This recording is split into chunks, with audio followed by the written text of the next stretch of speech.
Hello, everyone. In this episode, I'm going to have a look at another World's Fair, this one in St. Louis, Missouri in 1904. And I showed a little bit of this at the end of the episode 2 I did on the Chicago World's Fair. But I'll go into it. And I've since done an episode 3, which specifically looks at the Chicago World's Fair again. But yeah, have a look at that if you haven't already. So this is the so when I found out about the Chicago's World Fair, I was like, okay, that's odd. And then within a day of that, maybe even been less than maybe even hours, I found out about all these other World's Fairs that were in America as well, and in Europe and Australia, most nations around the world or continents around the world. And I found out that, yeah, there'd been one in St. Louis, there's one in Buffalo, there was one in San Francisco, the first one was in Philadelphia. And all of these World's Fairs, it turns out, have the very similar architecture, design, same sort of period of design and construction. And so that just amplified my feelings of oddness towards this whole thing. So let's just have a look through some of these photos. I want to come back to this particular image later.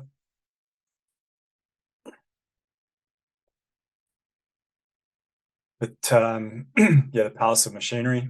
Again, I've spoke about this in previous episodes. Notice the word use of the name palace in all of the titles of these buildings for the World's Fair, because they're palaces.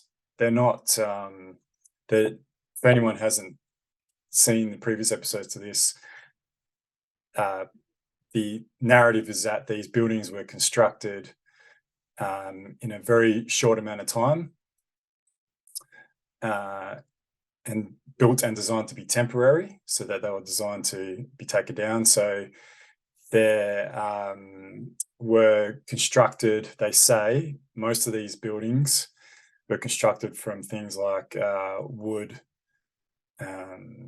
steel, a little bit of steel perhaps, cement, plaster, jute fiber, etc. Very flimsy types of material, although wood can be quite strong. And I think there is some evidence that some of these buildings had wood in them.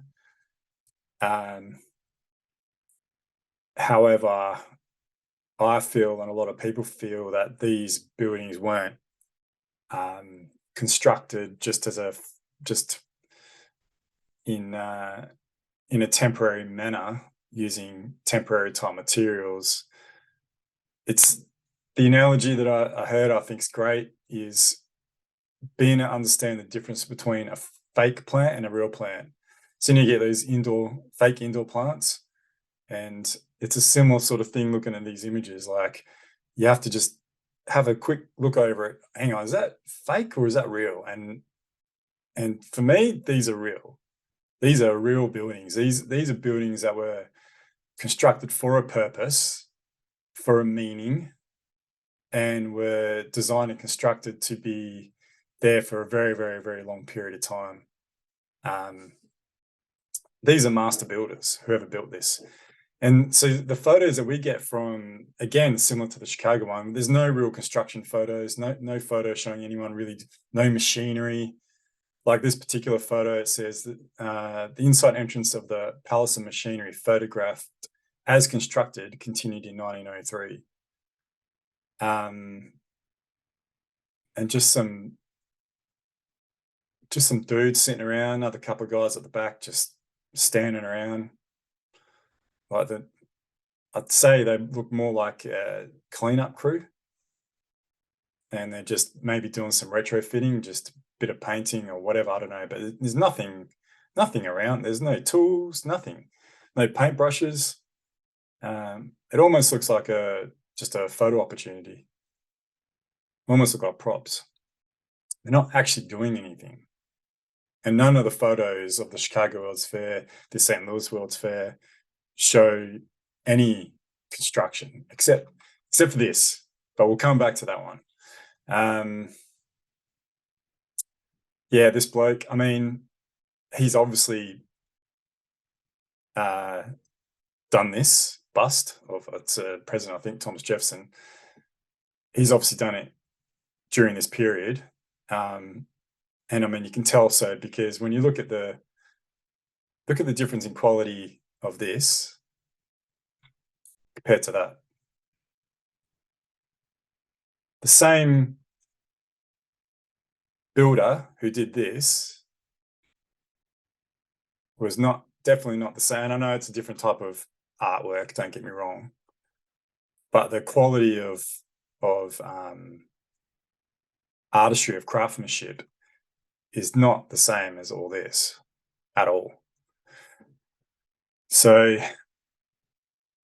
yeah, my contention is that these buildings had actually been there for a long, long period of time, for decades and perhaps even centuries before these World's Fairs and before these images were taken.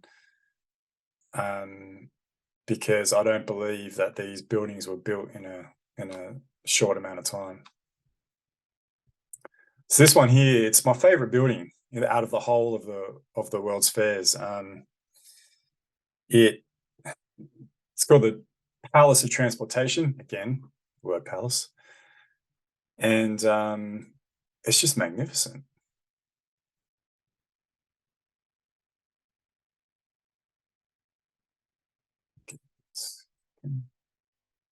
Um, have a look at the scale of it. Look at the size of these people, and this was constructed within a very short. I think the St. Louis Fair was maybe 2.5 or 3 years of construction. Um, but this is yeah designed and constructed to be carried out in that amount of time in a very short period of time. And these archways here are just amazing. Look at the size of it compared to these people here. That is a huge. We would not build anything like that today.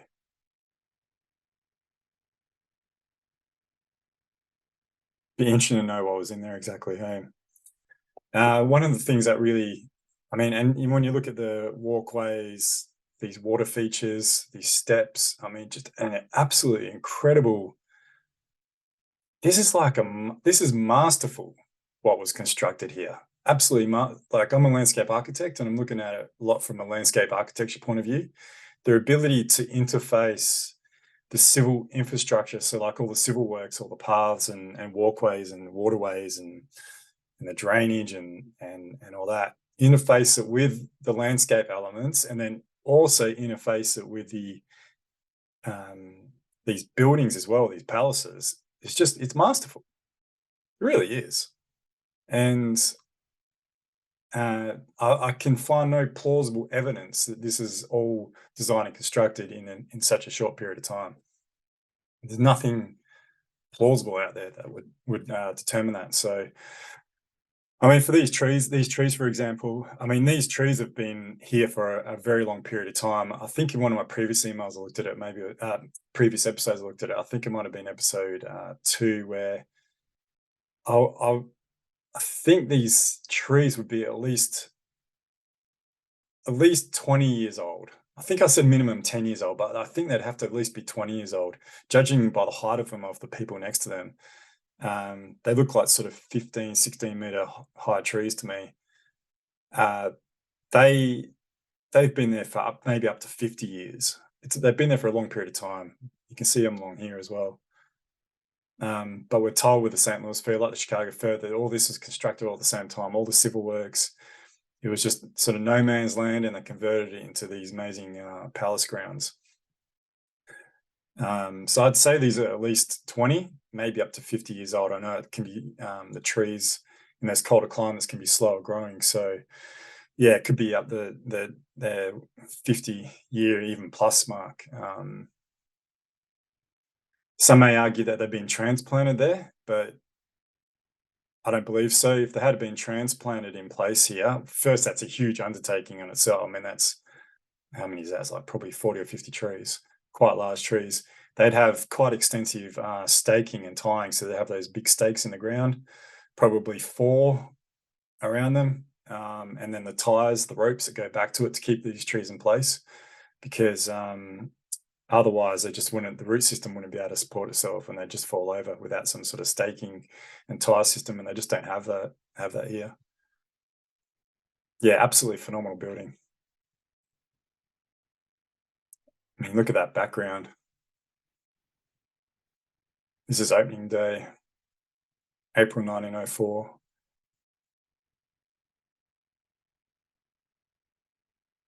I mean, that's just an incredible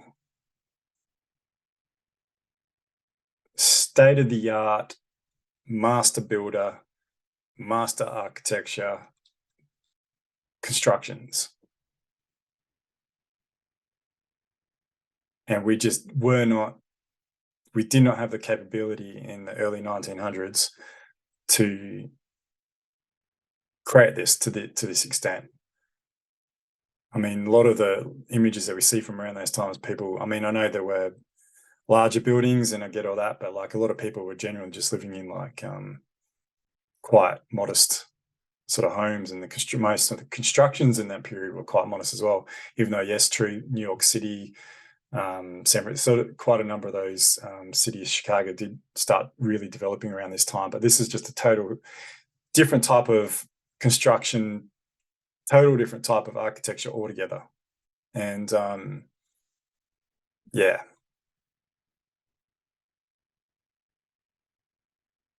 people just standing mingling around, wonder what's going on. You see, I mean, again, you can see the extent of these buildings. Again, look at the size of these trees, huge trees.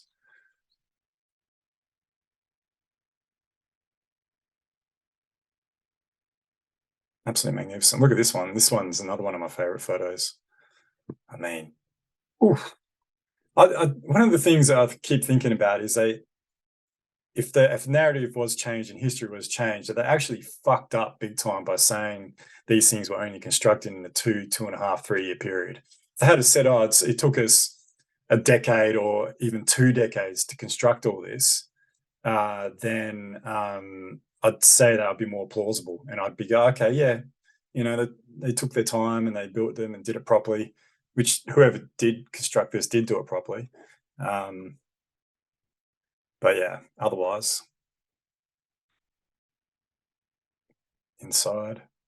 So I mean, inside them were quite a lot of these type of structures, but I do question. I'll go back up to the top one. How many of the insides of them had this sort of setup?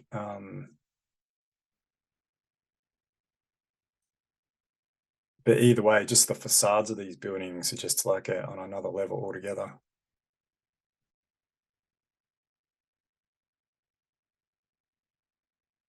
So this type of construction looks of our times and something we were quite good at, but I've got a funny feeling that's not quite accurate to depicting what's actually in these original buildings. Again, just these phenomenal causeways. Just like, barely anyone there though. Just no one's there. I mean, doesn't seem like much to do.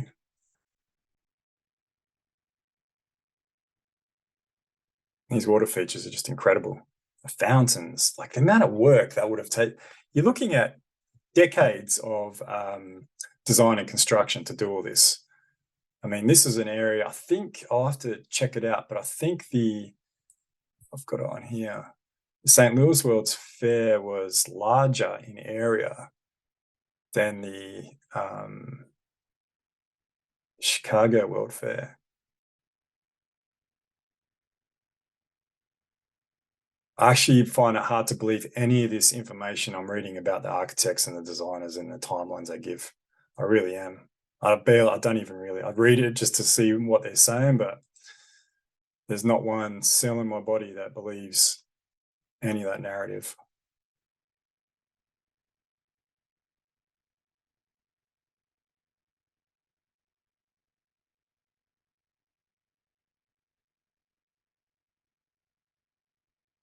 Yeah,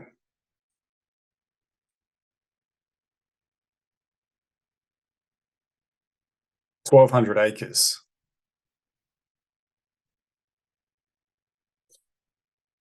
and the Chicago welfare was 600 acres. So this is actually double what the Chicago welfare was. And there are over 1,500 buildings connected by some 75 miles or 121 kilometers of roads and walkways. It was said to be impossible to give even a hurried glance at everything in less than a week. The Palace of Agriculture alone covered some 20 acres. I mean, my God, this is I'm going to go to an overall aerial of this soon too. This is a huge area of land that was designed and constructed and done so in a very, very, very short period of time. So they looks like the idea for it emerged in 1898, and then by 1803 they had it. So I wonder when they started. So in 1901, the Louisiana Purchase Exposition Corporation selected prominent St. Louis architect Isaac Taylor as the chairman of Architecture Commission and director of works for the fair, supervising the overall design and construction.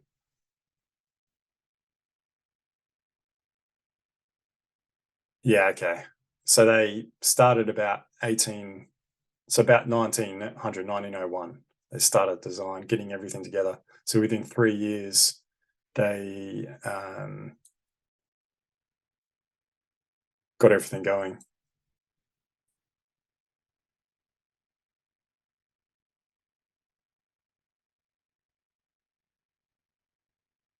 Nighttime. This what's going on here. Look on their face.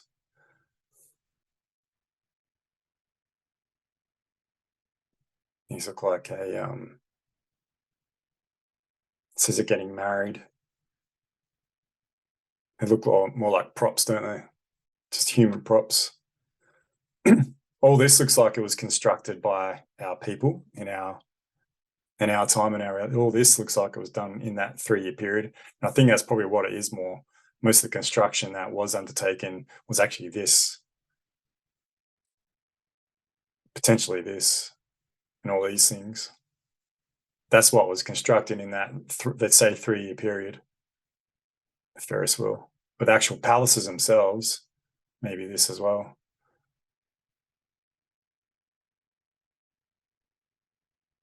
That was constructed by another people from another time whose history has been effectively erased.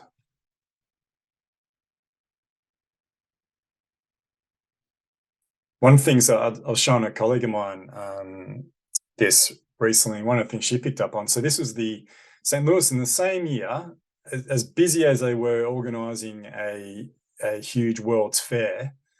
They also decided to organise and undertake the Summer Olympics as well in St. Louis in 1904 at the same time. But this is the marathon. Oh, this is sorry, the 100 yards, the 100-meter sprint. Notice the absolutely poor quality of the area in which they're having this race. I mean, I know the Olympics weren't as big a deal back in 1904, but that was still a big deal. You had people coming from all over the world to compete in like the best of the best in the world competing in a race, and you're getting them to undertake these races as part of these Olympics in like just a bit of dirt, sand, and like a wooden balustrade with just a few dudes. Like none of this behind here, or the overhead power lines, whatever's going on down here. This does not look like it was developed by the same sort of people who developed all this.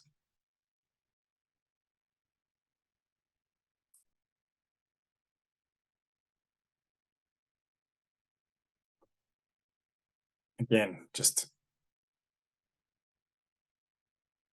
So I've got a feeling that these two buildings, so going back to this image, it shows like this image shows scaffolding around some of this is a palace transportation we are looking at before. It shows scaffolding around some of these other buildings here, and then some new construction on these buildings here. But I'm and so there's no none of these buildings. Maybe there's a little bit of um, construction going on there, perhaps.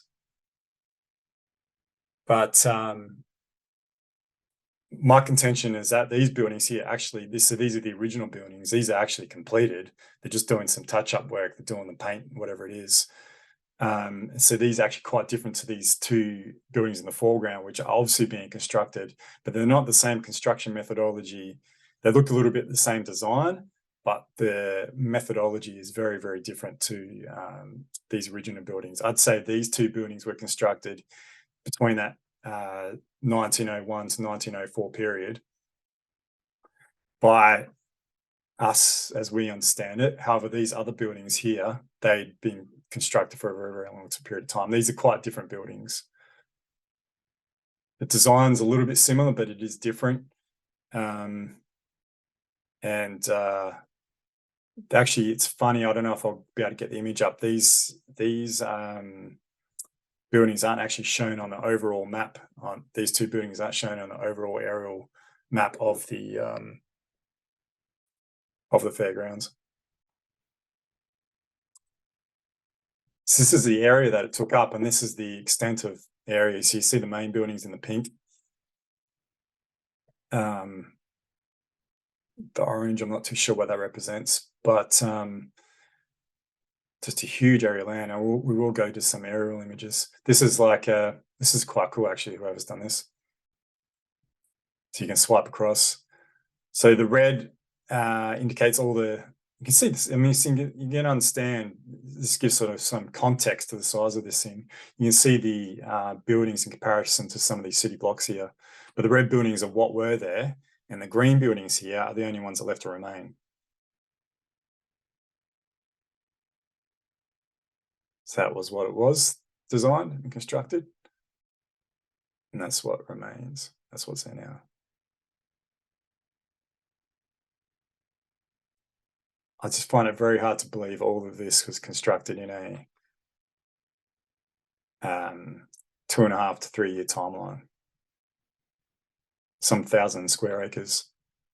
This is an aerial image of the area. So again, similar to the Chicago World's Fair, turned into a golf course. So is this one as well. I'll have to look at some of the other World's Fairs and see what's there now. Won't be surprised. It wouldn't surprise me if there's golf courses on them as well. I've got a feeling that one of the reasons I put golf courses on this was like to cover up, or to potentially cover up anything that's actually underground, because with golf courses, you don't really need to undertake a serious amount of civil works like foundations and things like that. There's not much in the way of excavation. You just basically might be like a top soil layer that's excavated, and then you put some good soil on there and some turf and all the rest of it. But you're not having to install huge footings and things like that. And I think that's one of the reasons why basically these areas have just become parklands now. It's because they don't want anything to be found, potentially. So yeah, some more images of the St. Louis Olympics. I mean, have a look at these stands. It's all wood, just slapped together, compared to what was constructed for these World's Fairs, the tug of war. Look, just everything just slapped together. So yeah, that's the St. Louis World Fair. Yeah, again, I was so mystified when I found out about the Chicago World Fair. When I found out there was actually another World's Fair in St. Louis, which was actually larger and had the same sort of architecture and design, then I was thought something. That's what sort of got me when I saw it a second time. When you see things repeated, it's a really important factor in it all. And I saw this was repeated in St. Louis. It really got me thinking. So yeah, that's it for this episode. Thanks very much for joining me, and I look forward to making another one soon. Bye.